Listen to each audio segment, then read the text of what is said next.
My name is Dr. May Monsieur. Guy Alexander. Sophie Amler. Patrick Ardar-Walter. Patrick Kidd. My name is Xin Zhang. I am partner in one of the largest real estate debt funds in Europe. I am the Public Engagement Manager at the Bodleian Libraries. We look to invest in businesses in Africa and South Asia in order to grow them responsibly. I'm a relationship manager for a financial data and analytics firm. I'm a master's student on a computer games development course. I am the editor of the diary column on The Times. I'm one of the senior writers, and I've been there for about 20 years.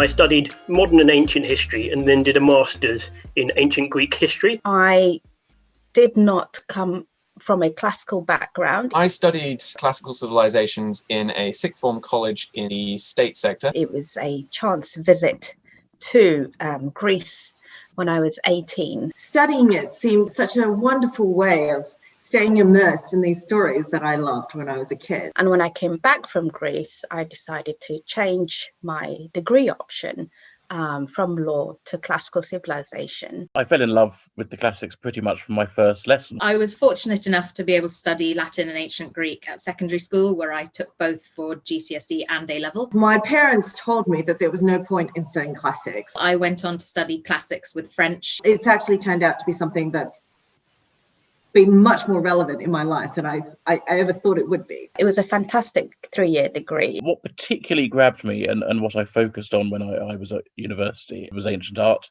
and archaeology. Latin, Ancient Greek. how we come to use the vocabulary, the grammar and syntax that we do now. History, The Greco-Persian Wars. Thucydides. Herodotus, Philosophy. politics. I write about politics, and I might think, well, what's going on here reminds me of what was going on in ancient Rome. We studied Homeric texts, The Iliad. the Odyssey. Sophocles. The Aeneid. Aristophanes. Euripides. There's just something about it feeling so relevant to us, so alive. You can lose yourself completely in the subject. It has influenced the careers that I've gone into. It allows you to develop particular skill sets that I think are applicable in pretty much any job. I wouldn't have gone on the path that I did without studying classics. It's really helped me to be comfortable balancing very different types of source and evidence. You're constantly learning how to piece together bits of evidence, how to think critically, how to work your way through puzzles. It's taught me confidence in speaking and debate. It's taught me critical thinking. It's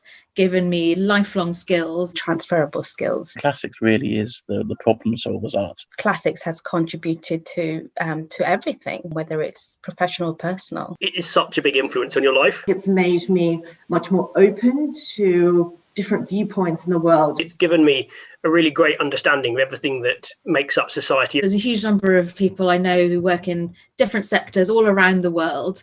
And because it's such a niche subject and a niche area, we actually have maintained a really close bond over our lives. It's a love, classics. I think that's the most important thing, that it's something that just makes your heart sing and gives you a reason to be alive. My advice to somebody who is thinking about studying classics, I think, brilliant. Do it. It's a great decision. You will enjoy it. I certainly had the time of my life studying it. When you're at school, how do you know what you want to study and who you want to be and what job you want to have? You never know which path it will take you, and it will certainly open up a lot of paths. I feel a classics degree does that as well as any physics or engineering or literature or English degree. Some subjects can really narrow your course very early on, whereas something like classics keeps your options so broad and allows you to develop a love of so many different subjects within one. In the ancient world, we find the keys and the building blocks to get us through the modern life. You would be extremely employable at the end of your educational career. What classics does is it teaches you the origins of so much of our life. It's incredibly well regarded as a subject by employers. I'm actually the head of graduation and intern recruitment. I think it really sets candidates apart. I see it very much as an asset. It gives you a lot of expertise and a taste of a lot of different areas. Even though you're dealing with something that's 2,000, 3,000 more years old. It'll give your children all the skills they need to succeed in life. Skills and perspectives which they can take into the workplace and they can take into life with them well beyond their study years. The tools for surviving in the modern world. And with it something that sets them apart as being particularly interesting? I would definitely encourage you to go and study classics. Yeah, take the opportunity if you have it. You'll never regret it.